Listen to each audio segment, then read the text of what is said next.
खालिद चिट्टा वो किरदार है जिसे आप कहते हैं कि जिसके मुंह को खून लगा हुआ था। ईद मिलादुन नबी पे 23-24 कत्ल कर दिए सिर्फ एक शख्स को कत्ल करने के लिए। और जैसे वो बुला के लाया, इसने उससे इतना पूछा कि तुमने मेरी मुखबरी की है, खालिद उसके सर में गोली मार दी। उसके बाद इसने टुकड़े किए उसकी बॉडी के और फिर दरिया बुर्द कर दिया। वो आज की प्लानिंग नहीं किया करता था, वो आइंदा आने वाले 10 सालों की प्लानिंग करता था। गोगी भट्ट जो थे वो उन्होंने इनकी पूरी पैरवी की। जुडिशल के सारे मामला खालिद चिट्टा के वही देखते थे। ये बाकायदा शूटर बन जाता है, पैसे लेके सुपारी लेता है और कत्ल कर देता है, सुपारी किलिंग शुरू कर देता है। लाहौर के बड़े बड़े, पंजाब के बड़े बड़े जो उजरती कातिल और जो गैंगस्टर्स थे वो भोला सुनहरा के पास पनाह हासिल करते थे। छोटी उम्र में ऐसे झगड़ों तक पहुंचने वाला कि जिसमें अंजाम मौत हो, जुबान इस्तेमाल नहीं करता था, इसकी जुबान गोली थी। मैं इसको जराइम की दुनिया का जल्लाद कह सकता हूँ। लाहौर पे अपनी वहशत का साया करने वाला खालिद चिट्टा, वो जुबान से कम और बंदूक से ज्यादा बात करता था। कौन था ये खालिद चिट्टा और किसके लिए काम करता था, इस पर आज तफसीली बात करेंगे। हमारे साथ मौजूद हैं साबिक CIA ऑफिसर ज़हीरुद्दीन बाबर आवान साहब। अच्छा ज़हीर साहब, लाहौर का मशहूर गैंगस्टर, टारगेट किलर खालिद चिट्टा, क्या बैकग्राउंड था, इसकी हिस्ट्री क्या है, जराइम की फहरिस्त इसकी कितनी तवील है? जराइम की फहरिस्त जो है ना वो कहते हैं लामहदूद है। खालिद चिट्टा वो किरदार है कि जिसे आप कहते हैं कि जिसके मुंह को खून लगा हुआ था, और वो अपनी उस प्यास को बुझाने के लिए अगर उसे मासूम बच्चों के कत्लेआम का टारगेट भी दिया जाता तो मैं नहीं समझता कि वो उसे भी पूरा करता। वो छोटे छोटे बच्चों का भी कत्लेआम करता। ईद मिलादुन नबी पे 23-24 कत्ल कर दिए सिर्फ एक शख्स को कत्ल करने के लिए, प्रिंस को कत्ल करने के लिए। उसने ईद मिलादुन नबी के फंक्शन पे, उस सेरेमनी पे अंधाधुंध फायरिंग की और उस अंधाधुंध फायरिंग में 23 लोगों को उसने मौत के घाट उतार दिया। आप सोचें, गौर करें, और कई दर्जनों उसमें जख्मी हो गए थे। तो ये इसने ख्वाब देखा बड़ा बनने का, या फिर ये शूटर बना, लोगों से पैसे लेता था, सुपारी लेता था, मारता था? आगाज कैसे हुआ इसका? बुनियादी तौर पे ये रहने वाला है जी, आप उस इलाके को क्रीम पार्क कह लें, उसे आप कच्चा जेल रोड कह लें, उसे आप कसूरपुरा कह लें, मुख्तलिफ नामों से उस इलाके को पहचाना जाता है। तो बुनियादी तौर पे तो ये था जी खालिद कबूतरबाज। ठीक है, मशहूर था, कबूतर का शौकीन था, 2 मरले के घर में रहता था, बाप इसका फौत हो चुका था, यतीम था, 2 सगे भाई थे, वालदा ने दूसरी शादी की हुई थी, एक सौतेला भाई था, एक सौतेली बहन थी। ये तो था इसका इब्तदाई, ठीक है, स्कैटर्ड फैमिली थी इसकी, आप समझ लें। लेकिन ये अपनी फैमिली का बड़ा वफादार था, अपनी फैमिली से। इसने वालिद के साथ कोई लड़ा तो उसने उसको अपने सौतेले भाई की नहीं, पहले कत्ल नहीं किया, पहले तो उसको वैसे जख्मी कर दिया, सुए से, बर्फ के सुए से। जी हाँ, वो बर्फ का सुआ समझ लें या जो भी, आप उसको जख्मी किया। हाँ, उसके बाद फिर वो कहते हैं कि तख्तकैया, हमारी लाहौर की एक अजीब सी ये मेंटालिटी है। ये शायद अब जैन जी में जाके कहीं कुछ इसमें फ़र्क पड़ा हो तो पड़ा हो, अदरवाइज़ जो अंदरून शहर है जो लाहौर का, वो क्रीम पार्क और शादबाग और अंदरून लाहौर का जो इलाका है, वहाँ पे वो एक दूसरे को देखने पे कि तू तकना के में है, लड़ाई हो जाती रही है। और इसने, वो एक मुसल्ली सा लड़का था, उसको पहले ज़ख्मी कर दिया, फिर उसके बाद कबूतरबाजी के चक्कर में अपनी छत पे वो कि तू तकना के में है, उस तकने तक नहीं है पे इसने उसको कत्ल कर दिया। ये उसका पहला कत्ल था खालिद चिट्टे का। ये उसका पहला कत्ल था, इसमें वो जेल भी गया और फिर उसको जेल से निकलवाया भी गया। और अभी बोलना चाहिए जितना हजम हो जाए, किसी ने भी वो बातें नहीं की होंगी जो मैं दबे नपे तुले अल्फाज में कर देता हूँ कि सियासी पुष्टपनाई का कोई चक्कर नहीं है।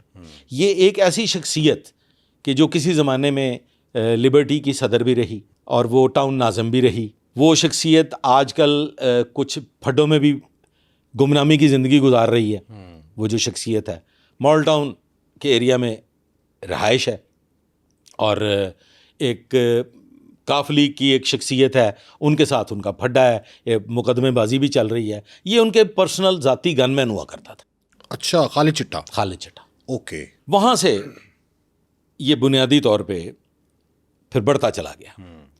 इब्तदाई तौर पे इसने कुछ 4 के करीब कत्ल कर दिए।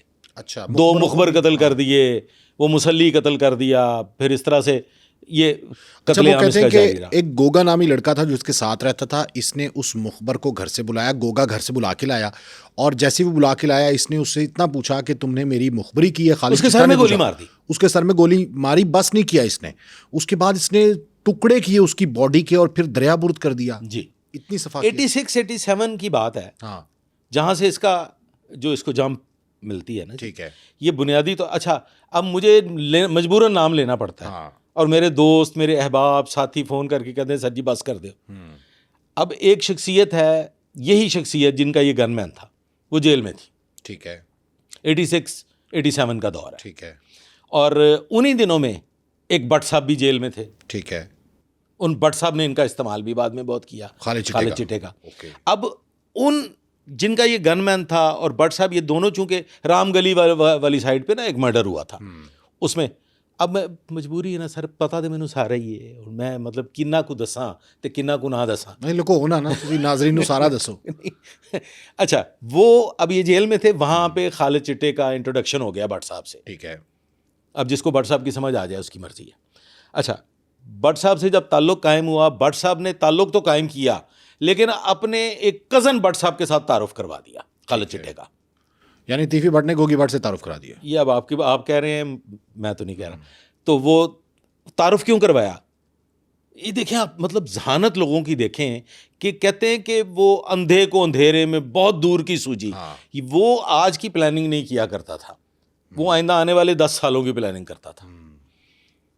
उसने दूसरे भट्ट साहब से क्यों तारुफ करवाया कि अगर कल कलां को इसको हमने इस्तेमाल भी करना है, इससे हमने कुछ फ़वायद भी हासिल करने हैं, वो जो फ़वायद हम इससे हासिल करेंगे उसमें अगर रिवर्स गियर लगता है, बैकफायर होता है, तो वो मैंने गालबन एक वीडियो में मैंने कहा था कि वो दो लोगों से बड़ा दिली तौर पे, ज़हनी तौर पे दुश्मन था, नफ़रत करता था दो लोगों से। वो फिर मैंने बताया नहीं था बाद में कि वो कौन दो लोग थे जिनसे वो नफ़रत करता था, लेकिन वो दो लोगों से नफ़रत करता था, और वो नफ़रत इब्तदा में ही थी।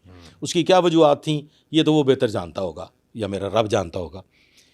तो तारुफ करवा दिया ताकि अगर रिवर्स गियर लगे, बैकफायर हो, चिट्टा कहीं पकड़ा जाए, चिट्टा कहीं नमूदार हो, तो ये उसके घर तक पहुंचे, मेरे अल ना आवे। बिल्कुल सही है। जब ये 4 कत्ल कर लेता है ना जी, इब्तदाई 4 कत्ल शुरू के, तो जेल भी जाता रहा है, और फिर वही शख्सियत जिनका ये गनमैन रहा है, और फिर भट्ट साहब, और फिर दूसरे भट्ट साहब, वो इसकी ज़मानत भी करवा लेते रहे हैं। ठीक है। खालिद चिट्टा के सर पे हाथ रख दिया उन्होंने। खालिद चिट्टा के सर पे अव्वलीन सतह पे जो सदर थे लिबर्टी मार्केट के, उनका हाथ था। ठीक है। और वो बासर थे।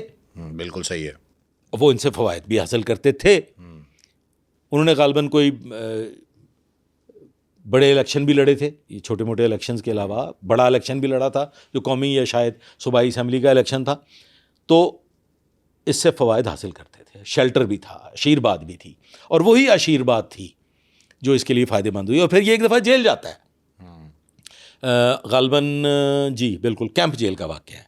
कैंप जेल में इतना हाथ छुट था सर, सफाक आदमी था। अच्छा, कैंप जेल का वाक़या है, कैंप जेल में, और बड़ा हाथ छुट था ये बड़ा जालिम था सर, इंसानियत के करीब से नहीं गुजरा था।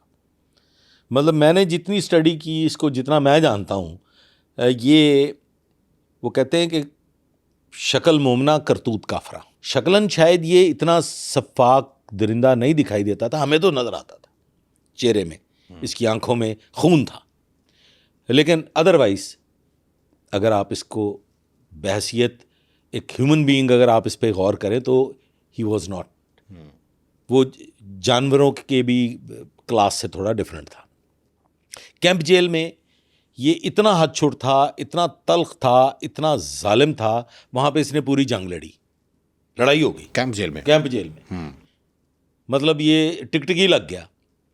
और वहाँ पे वो जो दूसरे भट्ट साहब है ना, छोटे भट्ट साहब, वो छोटे भट्ट साहब ने फिर इसको वो सारी सेटलमेंट करवाई, उनकी शरण में था। आप नाम क्यों नहीं ले रहे, ये मामला काफ़ी गोगी भट्ट सा हो जाता है। हाँ, गोगी भट्ट ने, गोगी भट्ट जो थे वो, उन्होंने इनकी पूरी पैरवी की।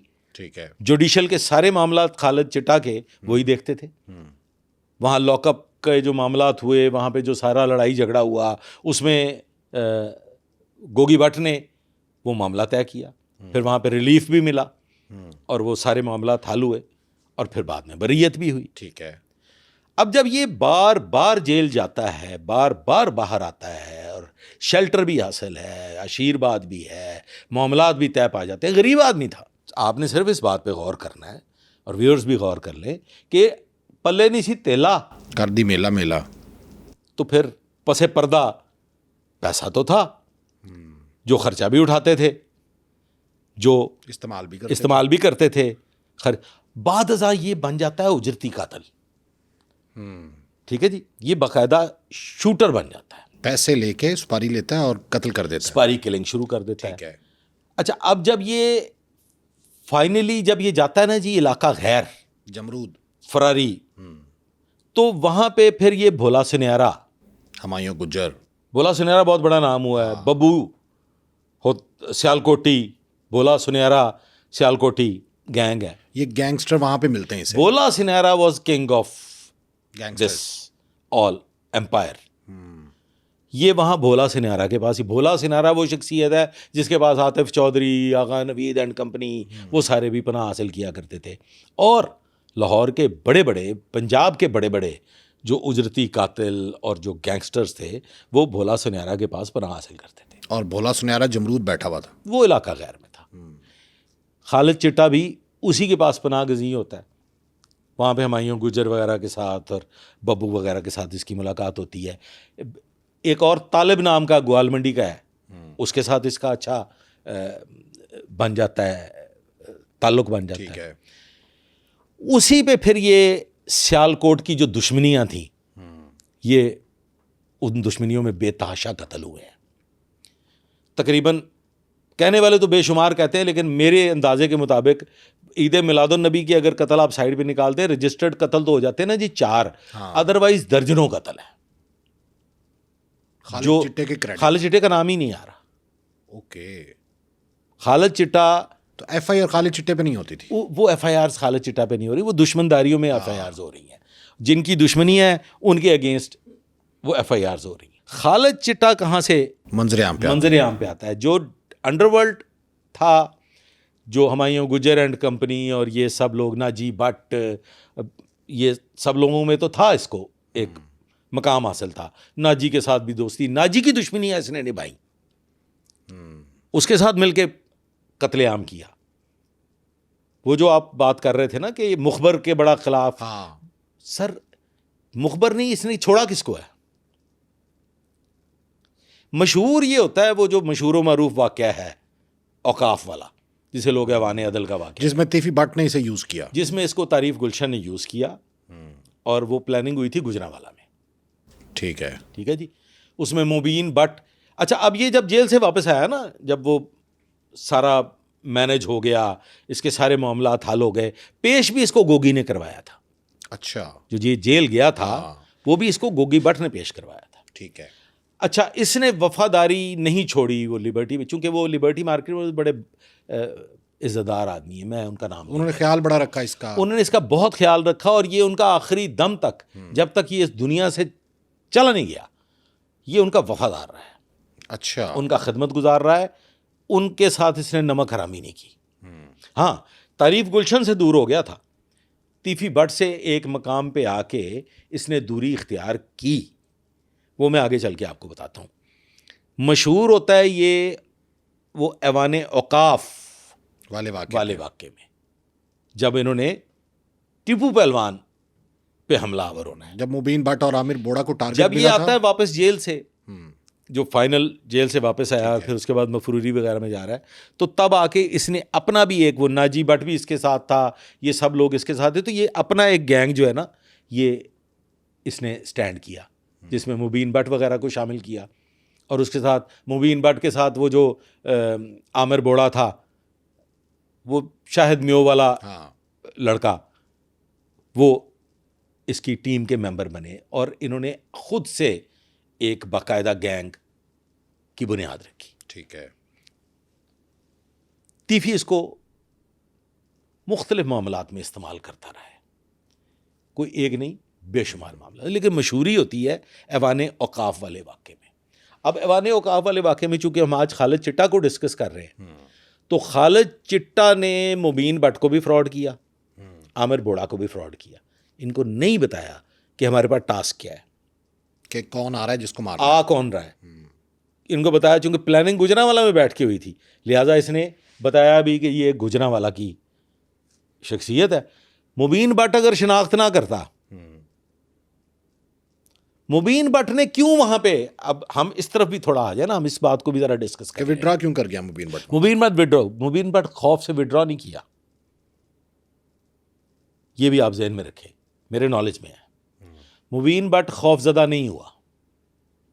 मुबीन भट्ट कतई तौर पे, ना ही आमिर बोड़ा चूंकि मुबीन भट्ट के साथ था, वो भी खौफजदा होकर फरार नहीं हुआ। मुबीन भट्ट फरार नहीं हुआ, डर के फरार नहीं हुआ। मुबीन भट्ट ने हिकमत अमली के तहत जो है विड्रॉ किया। मुबीन भट्ट डर के फरार नहीं हुआ। एक तासुर ये है ना कि क्यों फरार हो गया, और जिन लोगों की ये गलत फहमी है कि मुबीन भट्ट हमलावर हुआ, नहीं हुआ। वो मुजम्मिल खान, जो मैं पहले अपने किसी एक व्लॉग में बता चुका हूं कि वो सारे की सारी कार्रवाई मुजम्मिल खान की थी, जो तारीफ गुलशन का खास आदमी था। उसे आप एक साइड पे कर दीजिए। मुबीन भट्ट बड़ा डेस्परेट था। बाद में वो Kot Lakhpat jail police encounter में वो फारिग हो जाता है। वो डेस्परेट था, टारगेट शूटर था, किलर था। खौफ वाली बात नहीं थी। आमिर बोड़ा उसका दस्ते राज था, उसका कार्य खास था।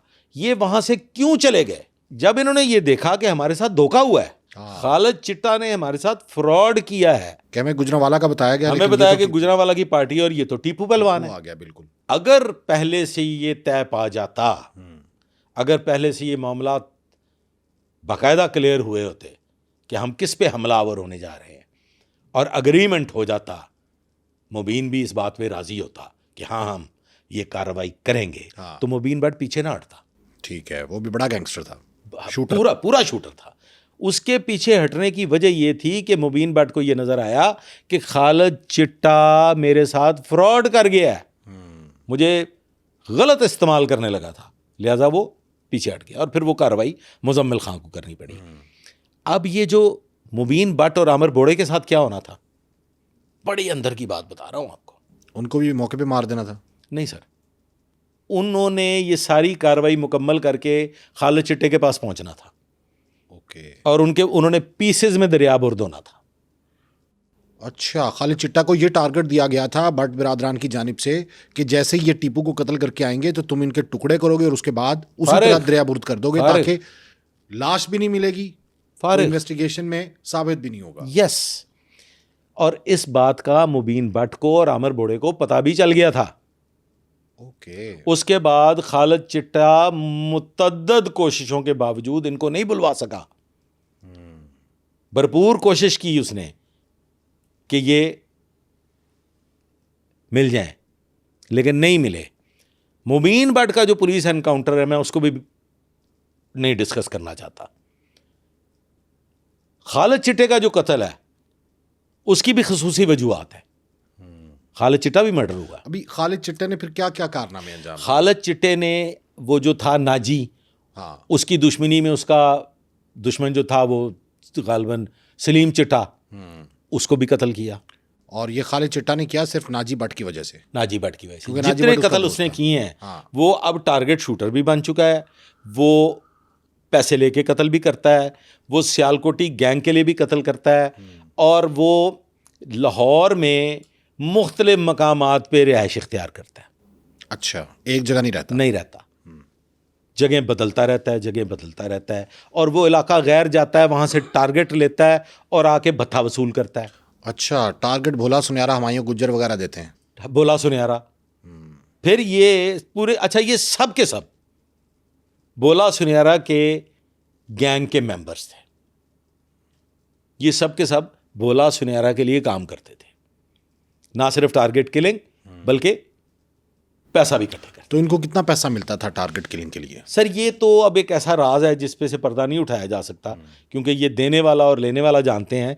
लेकिन जो चिट्टा है, चिट्टे के पास आखिरी वक्त में इतनी दौलत थी कि जो मेरी इत्तला के मुताबिक 2 बड़े बैग थे, 40 किलो वाले बड़े बैग, जिसमें 40 किलो के करीब मटेरियल होल्ड किया जा सकता है, वो नोटों से भरे हुए थे at the end of his life. Okay. और रज के पैसे खर्च करने वाला आदमी था, रज के पैसा भी खर्च करता था और रज के आखिरी वक्त में इसने बहुत पैसा कमाया। जब ये तारीफ गुलशन से अलहदगी इख्तियार की ना, जब इसको लोगों ने ये बताया कि भाई तुम इस्तेमाल हो रहे हो। नहीं तो उसने कब अलहदगी इख्तियार की? कोई वाक़या पेश आया था? ये जो वाक़या पेश आता है ना ऐवान औकाफ वाला, ऐवान औकाफ वाला, उसके बाद इसको ये स्मेल आनी शुरू हो गई कि तीफ़ी मेरे दर पे है, क्योंकि तीफ़ी ने सुलह कर ली ना, वो सारा मामला हल हो गया, तीफ़ी की माफ़ी तलाफ़ी हो गई, वो क्लियर हो गया। अब उसके लिए ख़तरा कौन था? मुबीन भट्ट ख़तरा था, क्योंकि मुबीन भट्ट ने बताना था कि मुझे फ़लाँ शख्स ने हायर किया है, समझ गए? बिल्कुल ऐसे। उसको इसने मुबीन भट्ट फारिग हो गया। अब खालिद चिट्टे को लोगों ने बता दिया कि नीफा बाबा क्या और राइट लेफ्ट जितने लोग गुजरे हैं वो सब के सब मरवा दिए गए। तुम्हें मरवा दिया जाएगा, तुम्हें भी मरवाएंगे। लिहाजा वो आहिस्ता आहिस्ता आहिस्ता आहिस्ता इनसे दूर हो गया। वो जो ऐवान औकाफ वाला वाक़या है उसमें ये एक दफ़ा दुबई भी चला गया था। ठीक है, मफरूर हो गया था। मफरूर होके दुबई भी चला गया था, लेकिन ही केम बैक। दुबई में इसकी वो बात नहीं बन रही थी, जो अय्याशी, जो बदमाशी। मैंने आपको अर्ज़ किया कि कुछ लोग ऐसे होते हैं जो मफरूरी काट के गुमनामी की ज़िंदगी में चले जाते हैं, मफरूरी काटने के लिए, लेकिन इसको वो चीज़, कोई चीज़ चैन नहीं लेने देती थी। इसने अगर कोई गुमनामी की ज़िंदगी गुजारी है, या तो वो अव्वल की ज़िंदगी गुमनामी की गुजारी है जिसमें इसका नाम नहीं बना था, और या फिर at the end of his life इसने गुमनामी इख्तियार करने की कोशिश की है, जब ये तारीफ गुलशन से अलग हो गया। बिल्कुल सही है। लेकिन आखिरी वक्त तक ये अपने उस जो शख्सियत थी जिनके साथ इसकी मोहब्बत थी और जिनका ये गनमैन था, उनके साथ इसने वफा नहीं छोड़ी। वफादार रहा उनका, वफादार रहा, क्योंकि नमक खाया था। अब मुबैना तौर पे फिगर कैलकुलेटेड नहीं है। 13 कत्ल एक कर लें आप, 23 एक कर लें, कितने हो गए? 13 और 23 56 और 4 60। ये तो वो कत्ल हैं जिनकी निस्बत मुख्तलिफ ज़राए से पता चलता रहा। कोई नाजी के मामलात में, कोई बब्बू के मामलात में, कोई बोला सुनहरा के मामलात में, सियालकोटियों के मामलात में 13 कत्ल वो हो गए। 4 इसके अपने इब्तदाई कत्ल, और 23 या 24 वो ईद मिलादुन नबी वाली जो अंधाधुंध फायरिंग हो रही है उस सिलसिले में। और फिर अगर कोई हिडन इसमें हैं जो मंजर आम पे आए ही नहीं सिरे से, उनके बारे में कुछ कहा नहीं जा सकता, तो वो कहते हैं अब तक 56।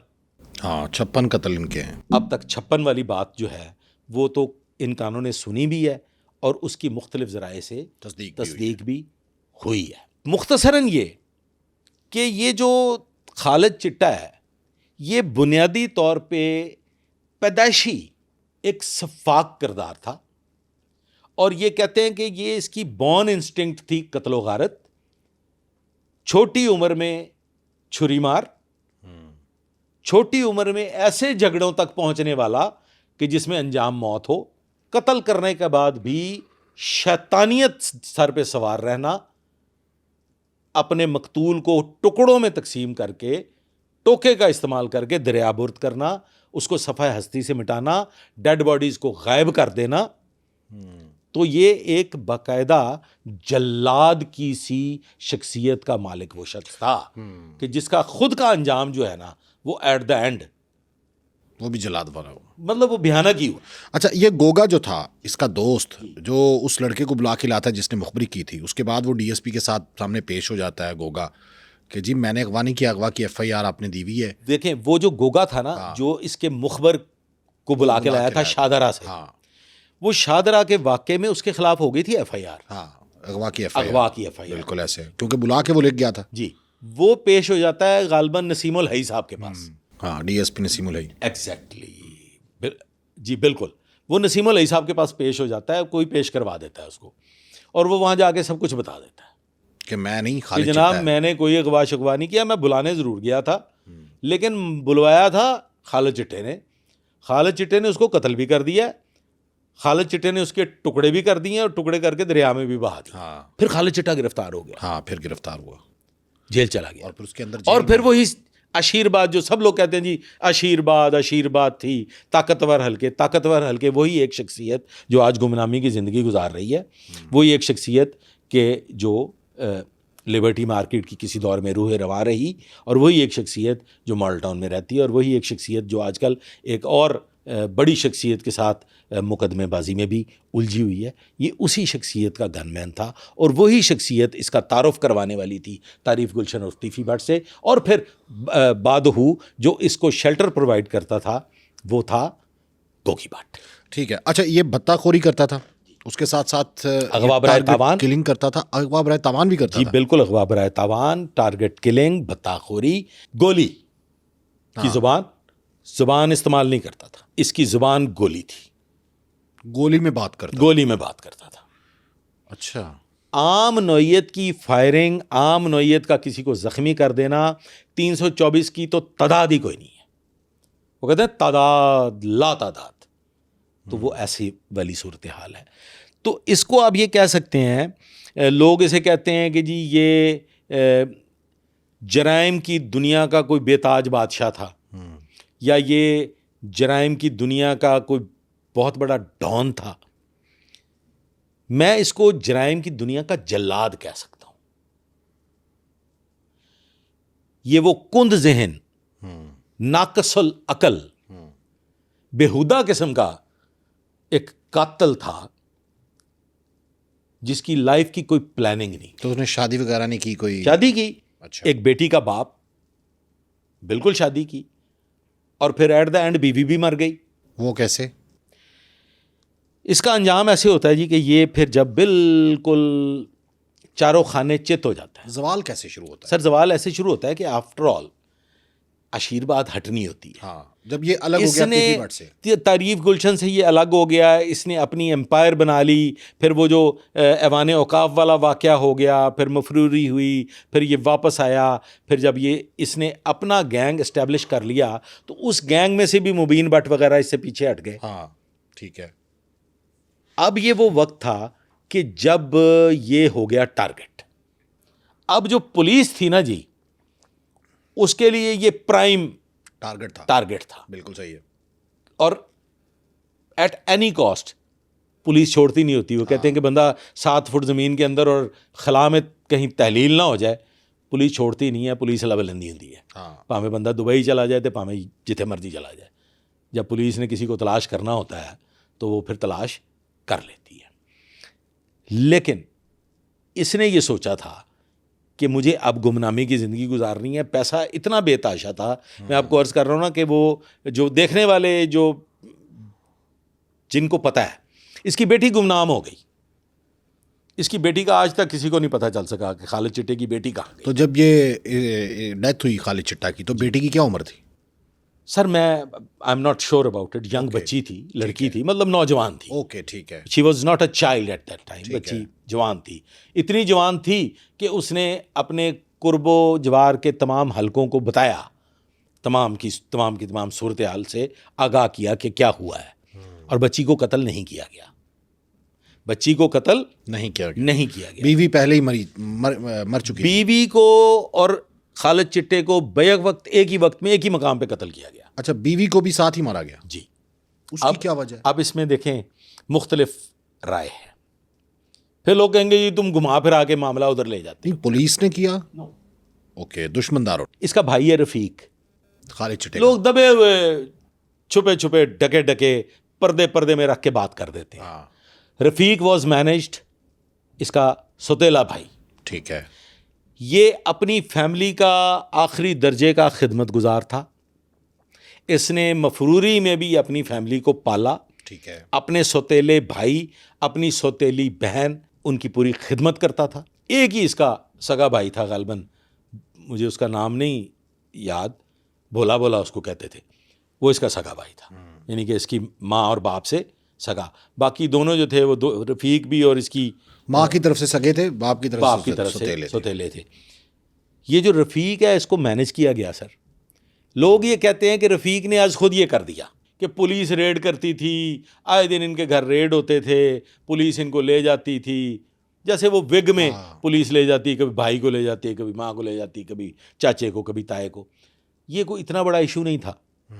ऐसा नहीं होता कि कातल हो खालिद चिट्टा और चलान हो जाए रफ़ीक, हाँ ये तो नहीं हो सकता। ज़्यादा से ज़्यादा ये खिदमत भी पूरी करता था, इनको भूखा भी नहीं मरने देता था, इनकी परवरिश भी पूरी कर रहा था। और दूसरी जानिब वो नोटों के भरे हुए बैग वो घर से बरामद हुए उसके? बरामद नहीं हुए, वो ले गया जिसने ये सारा काम किया। अच्छा ठीक है। ये बेटी, जो आखिरी बेटी के अल्फाज हैं इसके, जो किसी तक भी पहुंचे, और एक बड़े सीनियर पुलिस ऑफिसर जो इस मामले को बहुत करीब से जानते हैं, मैं नाम नहीं लेना चाहता, ठीक है, जो इस मामले को बहुत करीब से जानते हैं, वो बराह रास्त इस बात के गवाह हैं कि वो 2 बैग जो थे उसमें छोटा नोट कोई नहीं था। बात समझेंगे, उसमें नोट बड़े थे, और वो 40-40 किलो वाला वो लेदर बैग जो होते हैं, स्पोर्ट्स बैग जिसे आप कहते हो, ऐसे वो बैग भरे हुए थे नोटों के, जो आखिरी वक्त में गए। अच्छा, रफ़ीक को मैनेज किया गया, ठीक है, ऐसी शख्सियत की जानिब से जिसको ये खतरा था कि मैं क्लियर हो चुका हूं हर मामले में, हाँ, मेरी जय जयकार है, अगर खालिद चिट्टा पकड़ा जाता है तो फिर मैं भी बेनकाब हो तो जाऊंगा। फिर मैंने जो झूठे कुरान दिए हुए हैं, हाँ, वो सारे मंजरे आम पे आ जाएंगे। बिल्कुल सही है। रफ़ीक को मैनेज करके इनको घर में कत्ल करवाया गया। ठीक है, रफ़ीक ने अपनी भतीजी कत्ल नहीं की। वल्लाहु आलम बिस्सवाब कि वो बेटी रफ़ीक ने ही कहीं रखी हो, या अगर कहीं मर आ गई तो मैं उसके बारे में भी कुछ नहीं कह सकता, मेरी नॉलेज में नहीं है, मैं बिला वजह से कोई मफरूज़ा पेश कर दूं। लेकिन वो दोबारा मंजर आम पे नहीं आई। अगर है जिंदा तो कहीं गुमनामी की ज़िंदगी गुजार रही है। इन दोनों मियाँ बीवी को इस्लामाबाद के एक घर में जहर दिया गया। अच्छा, और फिर तसल्ली के लिए इनके सर में फायर मारे गए। अच्छा, पहले जहर दिया गया? पहले जहर दिया गया, लेकिन तसल्ली नहीं हुई। तो बीवी का क्या कसूर था?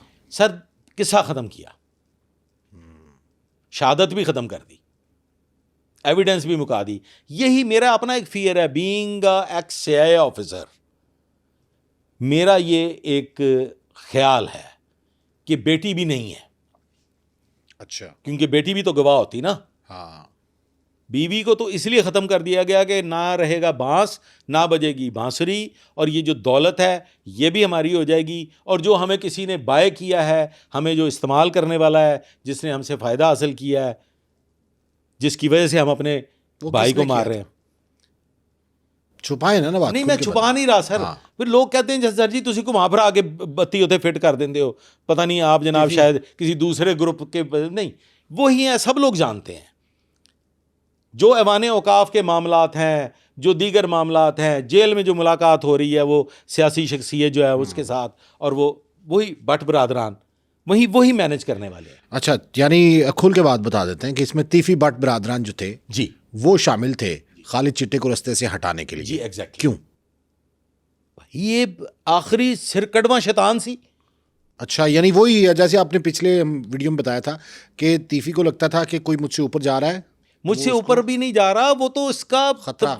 नहीं सर, वो तो इसकी तमाम तर मामलात का वो अमीन था। हाँ, गवाह था। वो सारी इमानतें इसके पास थी, वो तो सारा कुछ सब कुछ उसके सीने में मौजूद था, उसके साथ दफन हो गया।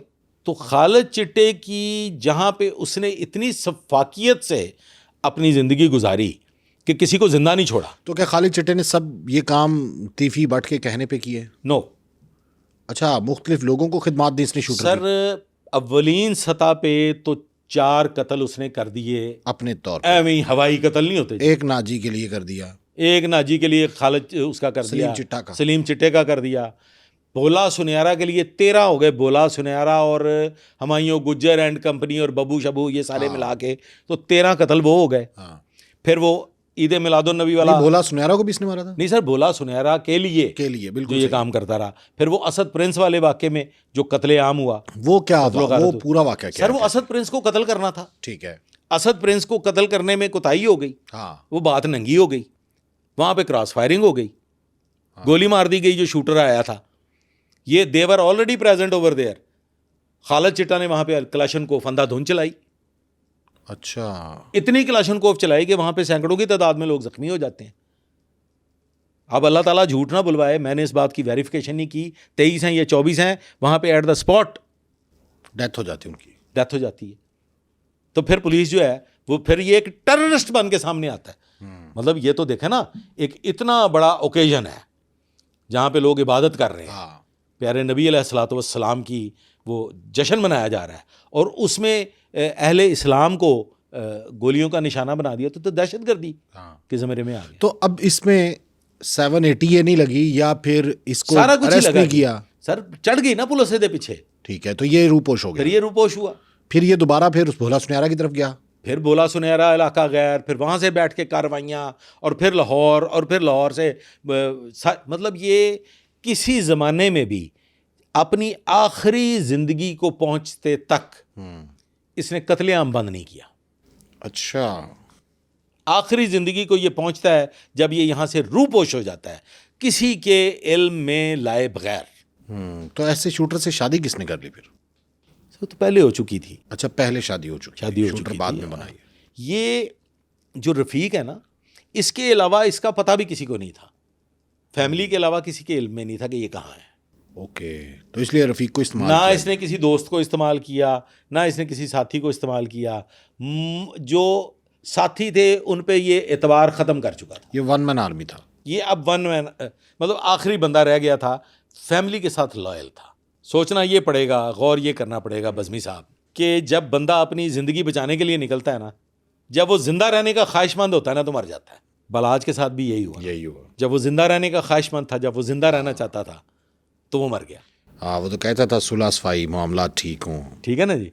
तो इसी तरह से खालिद चिट्टे की जो सफाकियत थी, मैंने, आई एम सॉरी टू से, मुझे कहाँ बालाज और कहाँ खालिद चिट्टा, मुझे इन दोनों को साथ मिला के बात नहीं करनी चाहिए थी। बालाज तो वो मतलब he was a sweet person. मुझे ये मिसाल इसलिए देना पड़ी कि बालाज भी जिंदा रहना चाहता था, और जब ये खालिद चिट्टा जिंदा रहना चाहता था और ये गुमनामी की ज़िंदगी में चला गया, तो फिर ये अपने ही सगे भाई के हाथों मर गया। और इस्लामाबाद में बीवी समेत।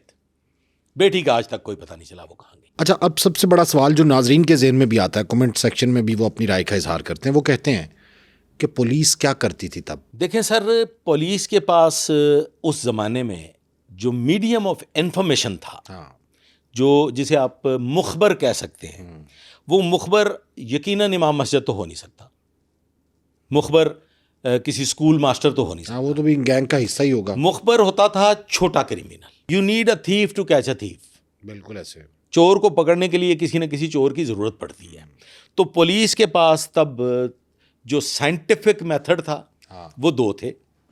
एक तो था निशानाते अंगुश्त, और दूसरा था निशानाते पा।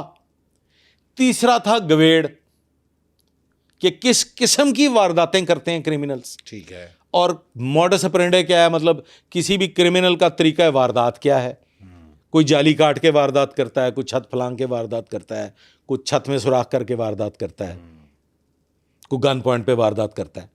तो ये देखा जाता था कि हुलिया जात क्या है, लिबास किस किस्म का पहनते हैं, टाइमिंग्स क्या हैं, तरीका वारदात क्या है। और दूसरा था इंफॉर्मेशन नेटवर्क। ठीक है। इंफॉर्मेशन नेटवर्क में वही लोग थे जो क्रिमिनल्स हुआ, और वो जो छोटे क्रिमिनल थे वो फिर बिलाखिर बड़े क्रिमिनल बन गए। और ये पुलिस इन लोगों से रवाबत में हुआ करती थी कि एक इश्तिहारी से दूसरा इश्तिहारी पकड़ लेना। जिस इश्तिहारी की डिमांड ज़्यादा हो गई है, जो इश्तिहारी बहुत ज़्यादा नोटोरियस हो गया है, या प्रेशर आ गया, जिसके प्रेशर कह लें आप, या जो दर्द सर बन गया, ठीक है, तो फिर उसको अरेस्ट करने के लिए किसी दूसरे इश्तिहारी की मदद, जो छोटा इश्तिहारी जो भी दर्द सर नहीं बना। तो ये वजह थी। पुलिसिंग का तरीकाकार ये था, जुए खाने के अड्डों से इंफॉर्मेशन लेनी, कि जो क्रिमिनल्स थे वो जुआ खेलने जाते थे। तवाइफ के कोठों से इंफॉर्मेशन लेनी। अच्छा। जो क्रिमिनल्स थे वो तवाइफ के अड्डों पे जाया करते थे मुजरा सुनने के लिए। और सिमिलरली जो इश्तिहारी हुआ करते थे इलाका गैर में, उनके साथ रवाबित, टेलीफोनिक कम्युनिकेशंस का तो दौर नहीं था। आपको फिज़िकल जो था वो सारा मिलना पड़ता था। तो फिज़िकली जो बड़े ज़ीरक पुलिस अफसरान थे वो इलाका गैर भी जाया करते थे, वहाँ पे वो खासादारों से भी मिला करते थे, वहाँ पे जाके इश्तिहारियों से भी बराह रास्त मुलाकात हो जाया करती थी। अच्छा। और फिर वो इश्तिहारी बता भी दिया करते थे, कि उनसे कह दिया जाता था। अगर आपको याद हो कि एक वाक़े में मैंने आपसे अर्ज़ किया था कि जेल गया था राना मुनीर, हाँ, लड़के को लेने, उसने कहा कि अभी नहीं दूंगा। उन्होंने कहा अभी नहीं दूंगा, मैंने पहले अरशद अमीन चौधरी से बदला लिया, हाँ बिल्कुल ऐसे, उसके बाद में मैं पेश कर दूंगा। हाँ। आप जितनी मुश्किल में हैं, हाँ। जितनी परेशानी में हैं, यानी मदद भी गैंगस्टर से ली गई। गैंगस्टर से ली गई। तो आपको गैंगस्टर, बड़ा गैंगस्टर पकड़ने के लिए या तो किसी छोटे गैंगस्टर से राब्ता कायम करना पड़ता था, या उसकी रैकी करनी पड़ती थी, या उसको बाय करना। तो फिर हम ये गलत कहते हैं कि डेरों पे जाके बैठते थे पुलिस अफसरान उस दौर के, तो वो इसलिए जाते थे, क्यों जाते थे?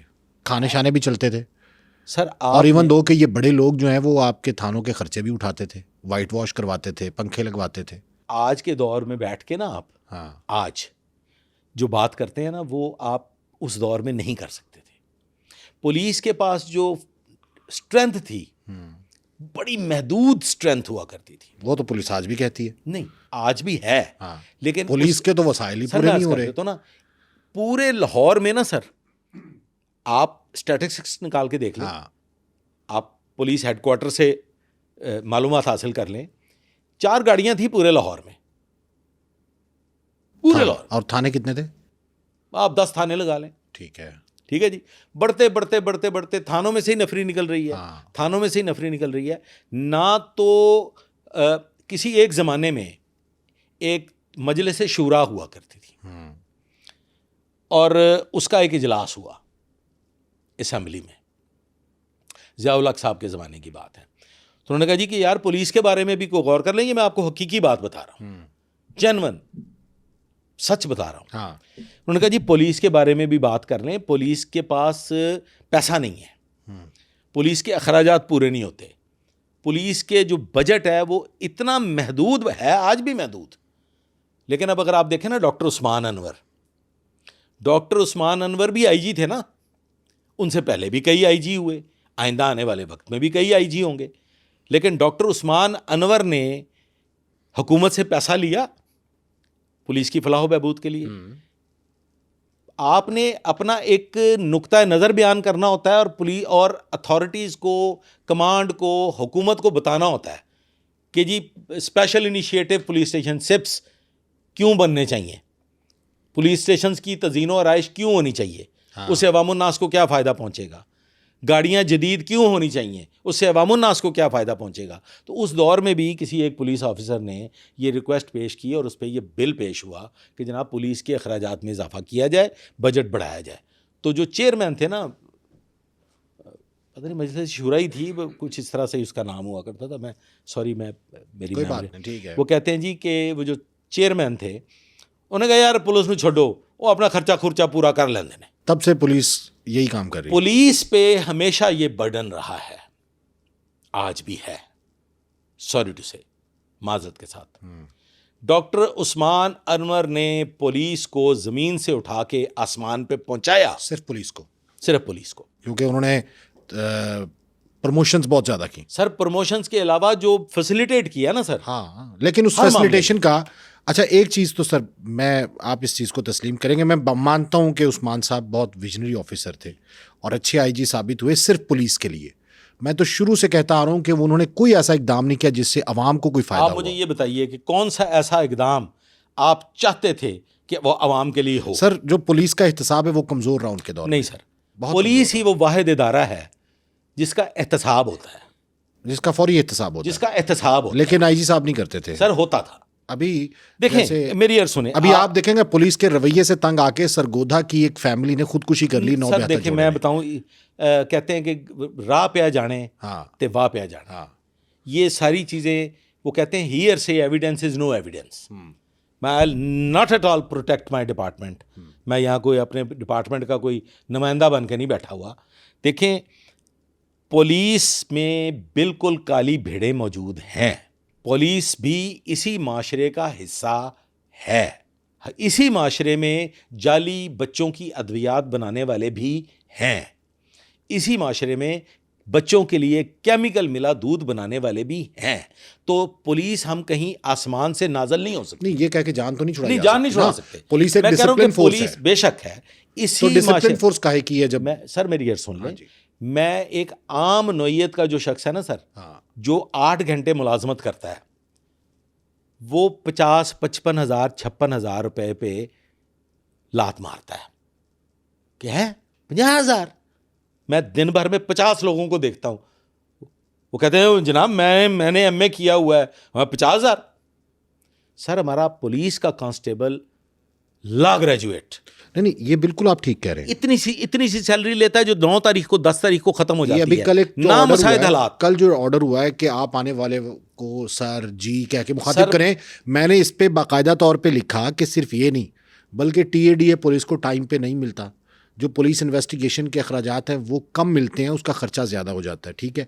फिर उसके साथ साथ फ्यूल की मद में बहुत कम मिलता है, फिर उसकी ड्यूटी के औकात कार का कोई तस्करा नहीं, उसकी फैमिली के लिए कोई टाइम नहीं, फिर इनके बच्चों के लिए कोई स्कूल नहीं स्पेशल, फिर कोई हॉस्पिटल ऐसा स्पेशल नहीं है। ये मसाइल सारे अपनी जगह बिल्कुल ठीक कह रहे हैं आप, लेकिन क्या आने वाले वक्त में रवैये में तब्दीली आएगी? सिक्स बनने के बाद में रवैया नहीं बदला? सर मैं सिर्फ अर्ज ये कर रहा हूँ कि रवैया कैसे सर मैं अर्ज कर देता हूँ। देखें, जब आप किसी भी अदारे को या किसी एक टीम को ओन कर लेते हैं, हाँ एग्जैक्टली, जब तक आप पुलिस को ओन नहीं, मैं एक लतीफा सुना दूं, छोटा सा सुनाए।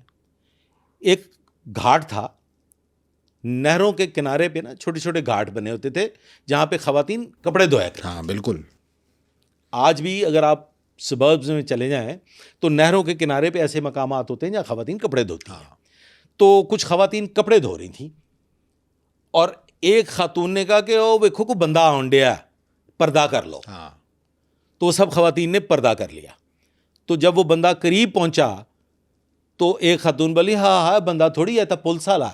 जब आप पुलिस वाले को बंदा समझना शुरू कर देंगे, अपने जैसा समझना शुरू कर देंगे, तो फिर पुलिस वाला भी आपका हिस्सा बन जाएगा। अभी आप पुलिस को देखें, हम लोग आदतन फितरतन क्राइम करने वाले लोग हैं। पुलिस से आप कभी राजी नहीं हो सकते, कभी दो पार्टियां बैक वक्त राजी होकर नहीं निकल सकती। पुलिस की मजबूरी ये है। अगर आप करप्शन के एतबार से देखें तो ऐसे सैकड़ों इदारे में आपको गिनवा सकता हूं कि जहां पे करप्शन इस हद तक है कि आप कानों को हाथ लगा के बड़ी करप्शन है। पुलिस में छोटी करप्शन है तो वहां पे बड़ी। पुलिस में 100-200 की करप्शन पे भी वो जेल जाता है। एक 500 रुपया ले लेता है पुलिस का कांस्टेबल, वो जेल चला जाता है। बाकी इदारों में जरा आप शिकायत करके दिखाएं, अगले दिन तो मीटर ला के ले जाएंगे। नहीं, करप्शन के तो हवाले से सर पुलिस का मसला ये है, इनके रवैये कैसे बेहतर? मैं बताता हूँ ना सर, पुलिस का रवैया उस सूरत में बेहतर होगा कि जब अवाम ये इस बात पे यकीन कर लेगी कि जुर्म होता है, जब क्रिमिनल ये मान लेगा कि क्राइम है और मुझे एक लॉ अबाइडिंग सिटीजन बनना है, वरना कोई शख्स खुद को मुजरम तस्लीम करने के लिए तैयार नहीं है। दो लोग पुलिस डील करती है, एक मुजरम है, एक शरीफ आदमी है। शरीफ आदमी को आप बेनिफिट दे देते हैं, वो खामोशी से घर चला जाता है, उसको भी बनता है, वो जो एक शरीफ आदमी है उसका भी फिर बनता है कि वो चौक में खड़ा होकर प्रचार करे कि जनाब मैं हक लेके आया हूँ। वो नहीं बोलता, वो खामोशी से घर जाता है, ज़्यादा से ज़्यादा बीवी को बताता है कि शुक्र अल्हम्दुलिल्लाह मेरा मसला हल हो गया। वो जो क्रिमिनल था ना, वो पुलिस पे 50 इल्ज़ामात लगाता है अपने आप को जस्टिफाई करने के लिए। अगर 100 आदमी पुलिस डील करती है तो 100 में से 50 लोग अपने साथ मजीद 50 लोगों को कन्विंस करते हैं कि भाजी मेरे को पैसे नहीं सीगे, मेरे को भी पैसे होंगे तो मम्मी जनाब अपना काम करा के निकल आंदा, मेरे को इन्ने पैसे मंगे पुलिस ने तो मैं नहीं दे सकिया, मैनू अगले बंद देता। मांगती है पुलिस पैसे? सर देखें, बिल्कुल पुलिस पैसे मांगती है, मैं ये कभी नहीं। हाँ बिल्कुल, आप बात दुरुस्त। जब आप पैसे मांगेंगे सर, अब ये तो ना कहना कि मुद्दई को इसलिए राजी हो गया कि वो शरीफ आदमी था, वो उसने बताया नहीं, और दूसरा जो है वो मुलजिम था, उसने प्रचार किया। सवाल करता है, आप पैसे भी लेते हैं, आपके रवैये भी ठीक नहीं होते, तो फिर कैसे होगा सर? सर देखें, चंद लोग ऐसे होते हैं, हाँ चंद, गेहूं के साथ घुन भी पिसता है। वो चंद लोग जो हैं, चूंकि ज़माना बहुत फास्ट है, देखने वाले बहुत ज़्यादा, ऐसे कैमरे गड़े होते हैं 24 घंटे पुलिस पे, तो पुलिस का एक सिपाही अगर गलती कर जाए तो पूरे के पूरे अदारे पे उसकी छाप लग जाती है। मुझसे अगर कोई ये सवाल करे, मैं खुद बहुत बुरा समझता हूँ गलती करने वाले को, मैं ये समझता हूँ कि उसको तुन के रखो, और पुलिस वाला तुना भी जाता है। जितनी बदतरीन सूरत हाल किसी क्रिमिनल पुलिस वाले के साथ होती है ना जी, वो किसी एक आम क्रिमिनल के साथ नहीं होती। पुलिस वाला अगर कोई क्राइम करे या वो गलती कर लेना सर, तो वो एक दयूस के बराबर उसकी हैसियत हो जाती है। जितनी बदतरीन निगाह से उसको देखा जाता है और जितना बदतरीन सलूक उसके साथ होता है। मुझसे अगर कोई शिकायत करता है तो मैं उससे सिर्फ एक सवाल करता हूं कि भाई आप अपनी बात करें, हियर से बात पे जो आपने किसी से सुनी उसको बयान करके आप कोई एक नतीजा अखज़ ना कीजिए।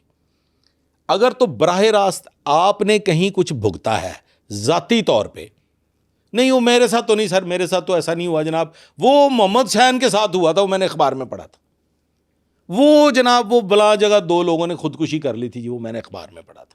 नहीं, वो तो बाकायदा आपकी कमेटी ने फाइंडिंग्स दी हैं, उसके बाद उनको एसपी साहब को हटा दिया, चौधरी मौजम साहब को, और वो भी इसलिए कि वो रैंकर थे। ये जो सदर वाले की बात कर रहे हैं सर, वो मेरा मुंह ना खुलवाएं, वो ज्यादती हुई उनके साथ।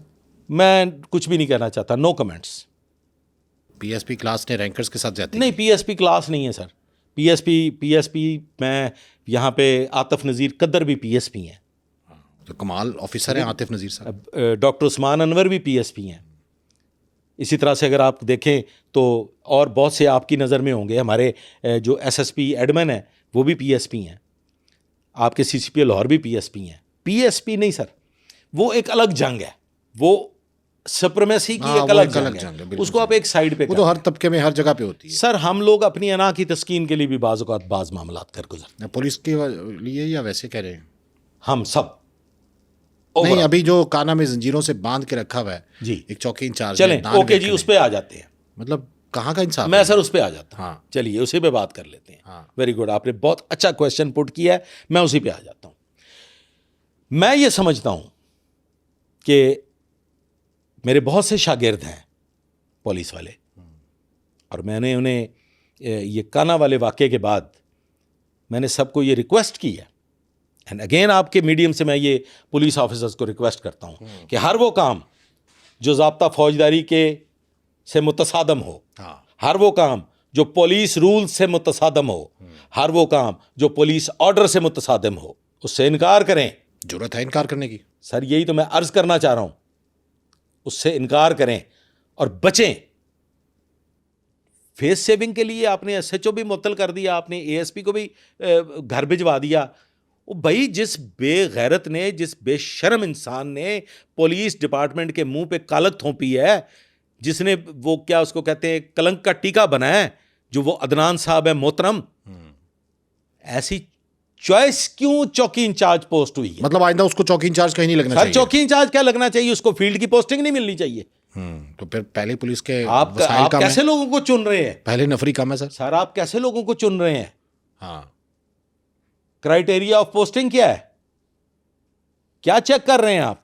तो फिर आप कहते हैं क्या एक्सपीरियंस देख रहे हैं आप? फिर आप कहते हैं अवाम इनका एहतराम करे, कैसे रिस्पेक्ट करें इनकी? रिस्पेक्टफुल बंदा चूज करेंगे।